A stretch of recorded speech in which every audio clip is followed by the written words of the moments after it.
សួរបងប្អូនអរគ្នាសូមធ្វើការបង្ហាញជាមួយនឹង brand តមរឿងដែលមាន mark KTM បងប្អូនគ្នាបាទចំពោះ KTM នេះដែរគឺមានឆ្នាំ 2026 បងប្អូនសស្អាតខ្លាំងមែនទែនដោយសារខ្ញុំមើលវិញមានការចាប់អារម្មណ៍ខ្ញុំក៏យកបាទវីដេអូដូចជារូបភាពមកចែកជូនបងប្អូនទស្សនាក៏ដូចជាបានស្វែងយល់ខ្លះនៃប្រភេទម៉ូតូ KTM ឆ្នាំ 2026 បាទកម្លាំង 300 EHC 2 stroke ដែលជាប្រភេទម៉ូតូ option ពិសេសខ្លាំងមែនទែនលក្ខណៈ worldwide ការបណ្ដាំពិភពលោកគឺតែងតែបញ្ចោលជាមួយនឹង brand KTM បាទកម្លាំង 300 EHC 2 stroke បាទជាប្រភេទម៉ូតូសាំងលេបងប្អូនទាំងអស់គ្នាហើយចំពោះម៉ូតូនេះដែរបាទជាប្រភេទម៉ូតូដែលមានការផលិតបាទយ៉ាងផ្ចិតផ្ចង់ខ្លាំងមែនទែនបាទជាមួយនឹង option hard enduro បងប្អូនមើលតែនៅក្នុងរូបភាពក៏ដូចជាវីដេអូទៅឃើញពណ៌ឆ្វេងពណ៌ស្ដាំគឺគាត់ដាក់ជាមួយនឹង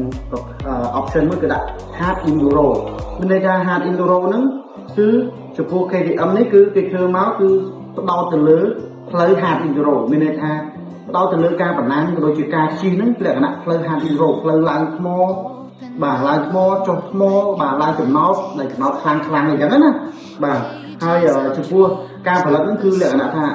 យ៉ាងពិសេសមែនទែនចំពោះការឡើងថ្មចុះថ្មពាក់ព័ន្ធជាមួយនឹងបូមមុខបូមក្រោយបាទជាមួយនឹងប្រអប់លេខជាមួយនឹងម៉ាស៊ីនជាមួយនឹងការទប់កម្ដៅការកើនឡើងនៃកម្ដៅហ្នឹងគឺគេធ្វើលក្ខណៈពិសេសអញ្ចឹងហើយបានគេដាក់ថា hard enduro បាទ design hard enduro បាទមានន័យថាធ្វើសម្រាប់ផ្លូវឧបសគ្គខ្លាំងបាទផ្លូវឧបសគ្គខ្លាំងចោលខ្លាំងចុះខ្លាំងប្រភេទឡើងចម្រៀលបាទអញ្ចឹងសបកកង់ក៏ដូចជាបូមបាទក៏ដូចជាប្រអប់លេខក៏ដូចជាស្បែកអង្គយ៉ាបាទហើយនឹងប្រព័ន្ធការពារក៏ដូចជាប្រព័ន្ធបញ្ចុះកម្ដៅគេហៅថា fan ហ្នឹងក៏ចង្ហាល់នៅកន្លែងធុងទឹកហ្នឹងគឺក៏គេធ្វើមកលក្ខណៈថាធ្វើម៉េចឲ្យវាម៉ូតូនេះឆាប់ចុះកម្ដៅហើយនៅពេលដែលក្ដៅគឺវាអត់សូវមានហានិភ័យពុះទឹកពុះអីដូចម៉ូតូយើងធម្មតាណាអានេះតាមការថាជារបស់ខ្ញុំហើយមូលហេតុអីបានផ្លូវ hard enduro គេផ្ដោតទៅលើកម្ដៅដោយសារប្រភេទម៉ូតូបណ្ដាញ hard enduro គឺវាអត់មានល្បឿនលឿនដូចជាប្រភេទម៉ូតូយើងជិះ track ទេបងប្អូនម៉ូតូជិះ track គឺល្បឿនលឿនទៅមកម៉ូតូយើងអត់ជាប់គាំងនៅមួយកន្លែងវាថាល្បឿនតិចដូច hard enduro ឯងប្រភេទ hard enduro គឺម៉ូតូហ្នឹងគឺភាគច្រើនអត់មានល្បឿនទេបងប្អូនមាន1 2ឆប់មួយហ្វាអញ្ចឹងធ្វើឲ្យម៉ូតូហ្នឹងឡើងកម្ដៅក៏ប៉ុន្តែលក្ខណៈ option hard enduro KTM ឆ្នាំ 2026 បាទដែលកម្លាំង 300 EHC 2 stroke នេះគឺគេធ្វើមកគឺផ្ដោតទៅលើការកើនឡើងនៃកម្ដៅបងប្អូនឃើញវីដេអូជាច្រើនក៏ដូចជាការជិះផ្ទាល់ខ្លួនគឺជួបហើយម៉ូតូយើងនៅពេលដែលឆេះចោលនៅពេលដែលជាប់គាំងជាប់ផុងអីគឺឡើងកម្ដៅខ្លាំងហុយអញ្ចឹងទៅបងប្អូនក៏ប៉ុន្តែកញ្ចប់ option hard enduro នេះគឺ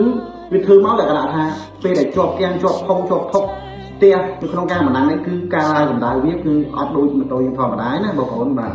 អញ្ចឹងអ្វីដែលខ្ញុំចង់ចែករំលែកបទពិសោធន៍ KTM ឆ្នាំ 2026 បាទដែលមានកម្លាំង 300 EHC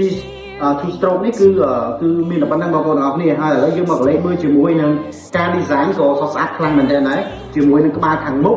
បាទហើយនឹងពណ៌ឆ្វេងស្ដាំខាងក្រោយគឺពណ៌ការ៉ុតបាទក្បាលខាងមុខបាទពណ៌ឆ្វេងស្ដាំខាងក្រោយពណ៌ការ៉ុតហើយនឹងកតុយក្រោយហើយនឹងស្លាបមុខឆ្វេងស្ដាំគឺពណ៌សអញ្ចឹងម៉ូតូនេះ design មកពណ៌បែបកូនកាត់ពណ៌កូនកាត់បងប្អូនការ៉ុតលាយស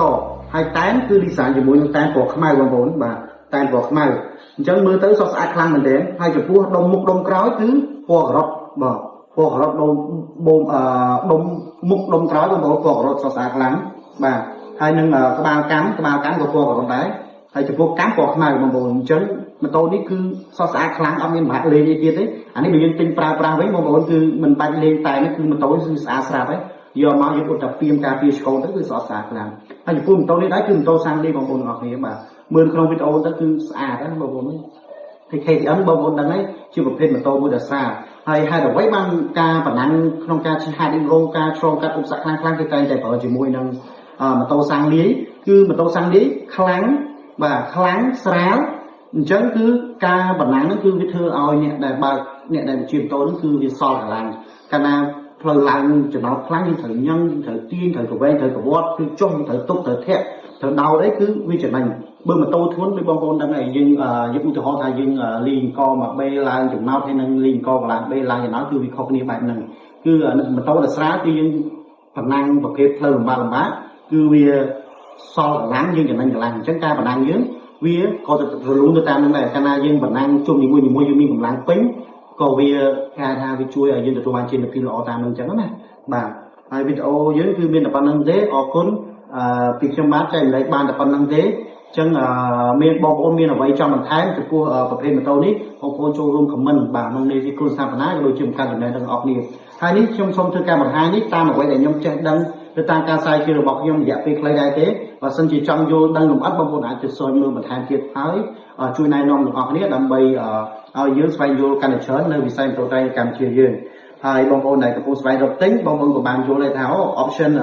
KTM Hybrid Enduro គេប្រើលក្ខណៈម៉េច option ប្រភេទ KTM 6D គេប្រើម៉េចឬក៏ option EACF option 6D គេប្រើម៉េចឬក៏កូនកាត់គេប្រើម៉េចឬក៏ cross គេប្រើម៉េចចឹងម៉ូតូនីមួយៗគឺគេផលិតមកសម្រាប់ជួយទៅដល់អ្នកប្រើប្រាស់ប្រើលក្ខណៈផ្លូវលំបាកយើងប្រើប្រភេទ Enduro ទៅបាទ Hard Enduro អ្នកប្រើលក្ខណៈ Rally ទូទៅយើងប្រើ 6D ទៅឬក៏បណ្ណាំ Road Track យើងប្រើប្រភេទពួកកូនកាត់ទៅបាទឬក៏ cross ទៅចឹងណាហើយចំពោះម៉ូតូនីមួយៗគឺมันអាចតម្រូវចិត្តបងប្អូនទាំងអស់គ្នាបានទេអ្នកខ្លះគាត់ប្រើ KTM ត្រូវអ្នកខ្លះគាត់ប្រើ